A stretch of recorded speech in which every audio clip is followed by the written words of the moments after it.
তো আমরা এই অনুষ্ঠানটি সুন্দর এবং সুষ্ঠুভাবে সম্পন্ন করার জন্য, নিরাপদ রাখার জন্য সব ধরনের ব্যবস্থাই রেখেছি। অন্যান্য সকল আইন শৃঙ্খলা রক্ষাকারী বাহিনীর সাথে সমন্বয় করে র্যাপিড অ্যাকশন ব্যাটালিয়নও আমাদের ফোর্স এখানে মোতায়েন করেছি। আমাদের ইনার প্যারিমিটার, আউটার প্যারিমিটারে আমাদের ফোর্স আছে এবং আমরা কয়েকটা সেক্টরে ভাগ করেছি। প্রত্যেকটা সেক্টরেই আমাদের ফুড পেট্রোল, গাড়ির পেট্রোল এবং স্ট্রাইকিং রিজার্ভ থাকবে।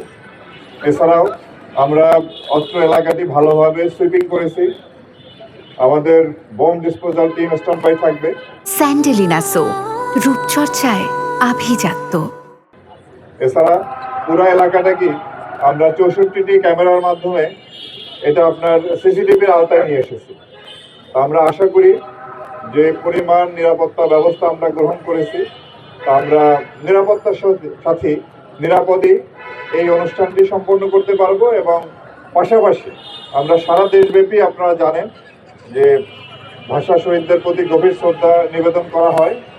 তো আমরা সারা দেশেই আমরা পর্যাপ্ত নিরাপত্তা ব্যবস্থা গ্রহণ করেছি। ইনশাল্লাহ ভালোভাবে আমরা আমাদের এই কার্যক্রম সম্পন্ন করতে পারব। তো আমি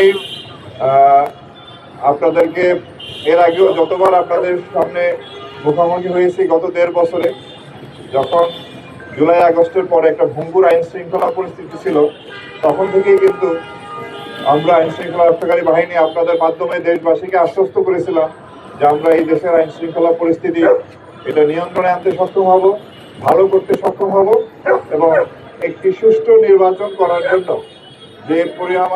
যেরকম পরিবেশ দরকার আমরা সেই রকম পরিবেশে নিয়ে আসতে সক্ষম হব। ইনশাআল্লাহ আমরা সবাই মিলে জাতিকে একটি সুষ্ঠু নির্বাচন উপহার দিতে সক্ষম হয়েছি এবং আমরা আশা করি আপনাদের মাধ্যমে দেশবাসীকে আশ্বস্ত করতে চাই ভবিষ্যতেও এই দেশের আইন শৃঙ্খলা পরিস্থিতি ক্রমান্বয়ে আরও ভালো হবে এবং আমরা অপরাধ নিয়ন্ত্রণে আনতে পারব। কোনোভাবেই যাতে আইন শৃঙ্খলা পরিস্থিতি বিঘ্ন না হয় সেদিকে আমরা সবসময় সতর্ক আছি, সজাগ দৃষ্টি রাখব।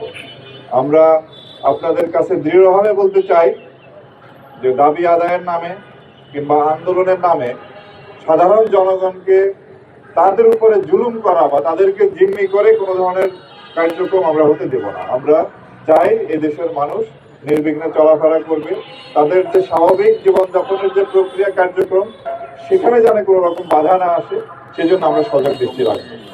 আমরা আশা করি আপনাদের সহায়তা নিয়ে, দেশবাসীর সহায়তা নিয়ে এই দেশের আইন শৃঙ্খলা পরিস্থিতি ক্রমান্বয়ে আরো ভালো হবে, অপরাধ নিয়ন্ত্রণে আসবে এবং একটি সুন্দর একটি দেশ আমরা উপহার দিতে পারবো দেশবাসীকে, ভালো একটি পরিবেশ। সেই আশাবাদ ব্যক্ত করে আমার বক্তব্য শেষ করছি।